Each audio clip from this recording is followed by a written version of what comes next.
ಕನಿಷ್ಠ ಇವತ್ತು ಅವರಿಗೆ 4 ಚೀಲ ಗೊಬ್ಬರ ಮಿನಿಮಮ್ ಬೇಕು. ಅದಕ್ಕೆ ನಾವು ಕೇಳ್ತಿದೀವಿ 20 ಎಕರೆ 40 ಎಕರೆ ಇರ್ತಕ್ಕಂಥ ರೈತರಿಗೂ 40 ಚೀಲ ಗೊಬ್ಬರ ಕೊಡಬೇಕು.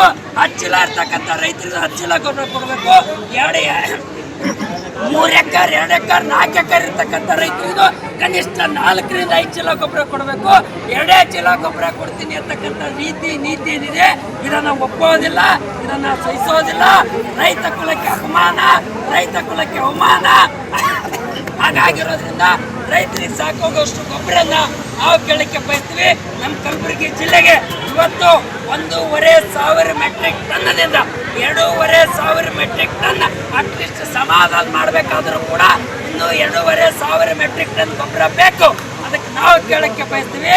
ಮಾನ್ಯ DK ಶಿವಕುಮಾರ್ ಅವರೇ ಮುಖ್ಯಮಂತ್ರಿಗಳೇ, ಮಾನ್ಯ ಕೇಂದ್ರದ ಕೃಷಿ ಮಂತ್ರಿಗಳೇ ಶಿವರಾಜ್ ಸಿಂಗ್ ಚೌಹಾಣ್, ನೀವಿಬ್ರು ಕೂಡಿ ಕೃಷಿ ಮಂತ್ರಿಗಳು ನೀವೆಲ್ಲರೂ ಮಧ್ಯಪ್ರವೇಶ ಮಾಡಿ ನಮ್ಮ ಜನರಿಂದ ಆಯ್ಕೆಯಾಗಿ ಅಸೆಂಬ್ಲಿಗೆ ಹೋಗಿರ್ತಕ್ಕಂಥವ್ರು, ಪಾರ್ಲಿಮೆಂಟ್ಲಿಗೆ ಹೋಗಿರ್ತಕ್ಕಂಥವ್ರು ನೀವೆಲ್ಲರೂ ರೈತರ ನೆರವಿಗೆ ಬರಬೇಕು.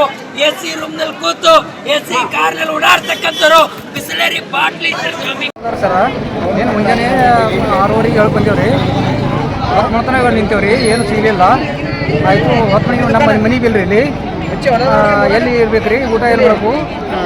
ನಡ್ಕೊತ ಬಸ್ ಸ್ಟ್ಯಾಂಡ್ ಹೋದ್ರಿ, ಬಸ್ ಸ್ಟ್ಯಾಂಡ್ದಾಗ ಹೋಗಿ ಮುಕೊಂಡ್ರಿ. ಅಲ್ಲೇ ಬಸ್ ಸ್ಟ್ಯಾಂಡಲ್ಲೇ ಹೊಡ್ಕೋತಿದ್ರಿ 2 ನಿಮಿಷ ಆರಾಮ ಮಾಡಿಸಿ ಮುಂಜಾನೆ ಮತ್ತು 7ಕ್ಕೆ ನಡ್ಕೊತ ಬಂದ್ರಿ. ಇಲ್ಲಿ 7ಕ್ಕೆ ನಡ್ಕೊತ ಬಂದು ಈಗ ಮೈನಾಗಿ ಇವತ್ತು ಈ ಟೈಮ್ ಆದ್ರೆ ಏನಾದ್ರೆ ನಮ್ಗೆ ಏನು ಕೇರ್ ಇಲ್ಲ ಸರ್. Time eight ಆಗಿದ್ರಿ. ನಾವು ಒಕ್ಕಲಿ ಮನುಷ್ಯ ರೀ, ಹೊಲ್ದಾಗ ಬಿತ್ತಣಿಗೆ ಚಾಲಿಗವ್ ರೀ. ನಾವು ಏನು ಬಿತ್ತಬೇಕು ರೀ, ಏನಿಲ್ಲಪ್ಪ 2 ದಿನ 3 ದಿನ ಎತ್ಕೊಳ್ಳಿ ಉಪವಾಸ ರೀ. ನಾನು ಎತ್ತು ಹಿಡಿಯೋದ ರೀ, ಒಂದು ಯಾರು ಹಿಡಿಯಲ್ಲ ರೀ, ಹಿಡಿಯಬಲ್ಲ ಇಲ್ಲ ಅಂತ.